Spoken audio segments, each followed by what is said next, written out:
Hi everyone, today it's the first video of a hopefully long series of videos of me, aka Kenza, teaching a bunch of security stuff. So for this first video, we'll have a look at social engineering. What is it? Why does it work?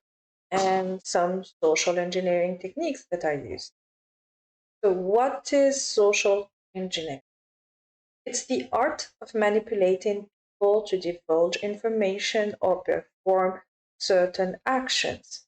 For example, asking questions that appears to be non-invasive or unimportant, like, "Oh, what a cute pet. What's its name?" Or, "Oh, you have a cute little baby. What's their name?" And so on and so forth. Or, "What's your birthday?" And all those type of questions. So over time, the different informations combined can lead to gain access to sensitive information. Now, why does it work? So all social engineering techniques are based on specific attributes of how we make decisions as human beings, or what we call cognitive bias. There are 7 principles that social engineers leverage when doing social engineering. The first one is authority. So here the threat actor or the attacker or the social engineer will appear to know what they are talking about or has special knowledge of the company. They'll appear to have a position of authority like upper management, executive, knowing the technical jargon used in the organization, drop in name of people working there, and have knowledge of specific systems and applications. The second principle is intimidation. As the name indicates, the attacker will threaten someone with a negative action, so that person will release sensitive information or perform an action. The third principle is consensus. It's known that people are more likely to act in a certain way when they are in alignment with a bigger group, like mob mentality and so on. You probably have seen one of those hidden camera prank where everyone is in an elevator giving their back to the door instead of facing it. And when someone gets inside it, even though they face the door at first, they most likely turn around just to align with everyone else. You can also look up, if you want, the Ash paradigm or Ash conformity experiment. I link it down below. The fourth one is scarcity. The book, The Psychology of Influence of Persuasion by Dr. Robert Cialdini talks extensively about the scarcity principle. It says that science and practice dictates that people assign more value to opportunities that are less available. So people tend to want things that they think is limited in supply, exclusive, or not easily available. So for example, the first 500 clients will be able to buy it at a 30% discount. Or maybe you'll have like, buy now, supplies are limited. Another example of that is the diamond market. Even though diamonds aren't scarce, they make it look like that so they can have a bigger value than they should have. The next principle we'll talk about is urgency.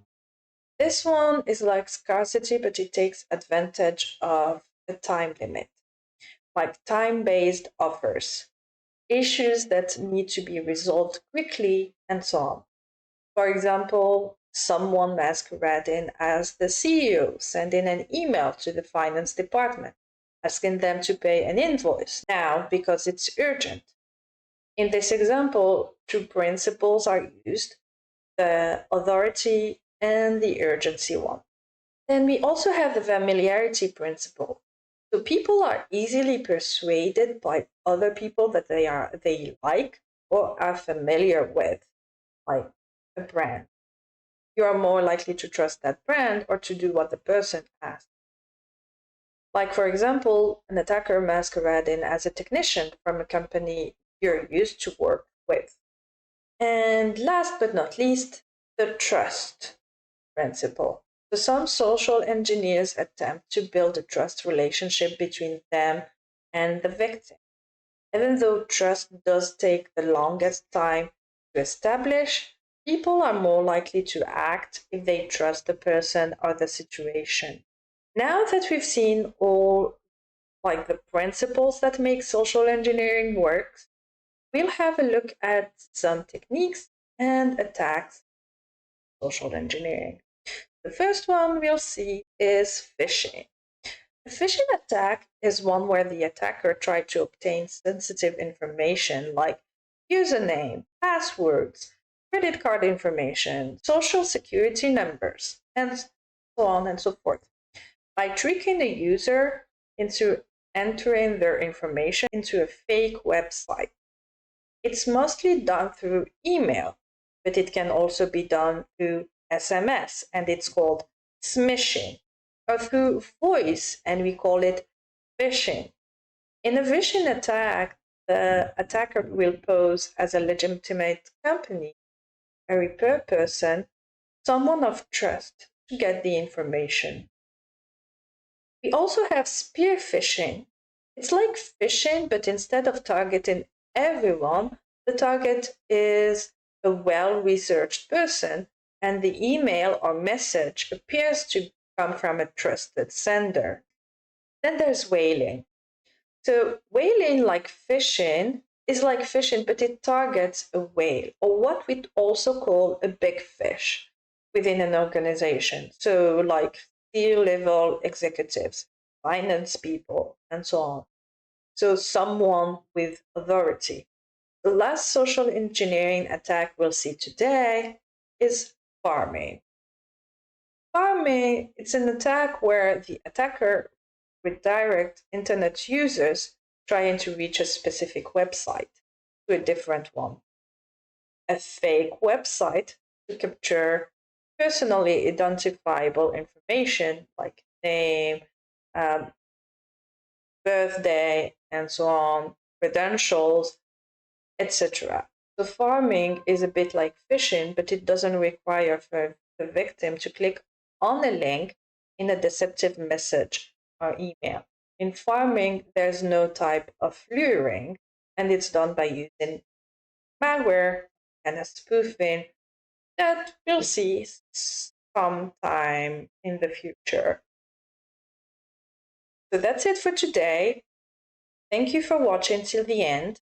I hope you learned something new. You can find in the description box the references used to make this video. Please be kind in the comment section. I hope you have a good day. See you next week. Enjoy. Bye-bye.